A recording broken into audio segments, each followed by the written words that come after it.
Now coming to a theater near you, the calorie counts on all those snacks you buy along with your movie ticket. The government imposing new rules on movie theaters, and there are some big numbers involved at the nation's largest movie chain. Regal, a Bavarian pretzel, contains 480 calories. A plate of nachos, 780 calories. That'll set you back.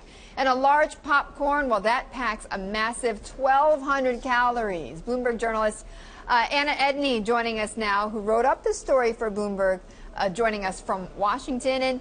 And why now? Why is the FDA doing this? They're doing it now because it started way back in the Patient Protection and Affordable Care Act, what we call Obamacare, in 2010. And that was, this menu labeling rule was passed under that law, and the FDA has taken a few years to figure out exactly the best way to implement it, who to include and who not to include. And they are trying to get at some of the obesity challenges in the U.S. The hope is that maybe consumers will read these and make some better choices, but also that some of the restaurant chains might be able to make some menu items that are a little bit healthier, that look a little bit better on those boards with the calorie counts next to them. You can imagine that. I mean, I for one, hope that that does change and we get healthier offerings at movie theaters. But Anna, is this going to hit the movie theaters pretty hard? I think it's still kind of yet to be seen whether the movie theaters will, people will walk in and decide that they don't want that popcorn, or that they maybe want a smaller popcorn.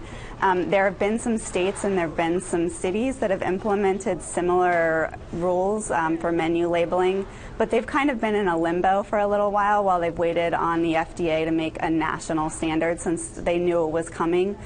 So we'll have to see how it plays out on the decisions people make when they snack at the movie theater. Right, we'll see what they choose instead. And Anna, you mentioned, restaurant chains, grocery stores, that they might get pulled into this as well. I mean, do we know, are there going to be any exemptions here going forward by the FDA?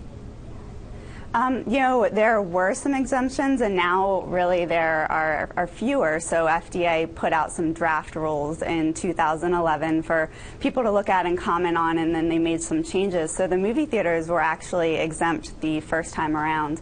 Now they no longer are. Also, alcoholic beverages, and those aren't either. And the FDA is doing this. I mean, obviously they want people to be healthier. They want to have them make healthier choices. Do they think this is really going to be a key ingredient, so to speak, in helping people fight obesity?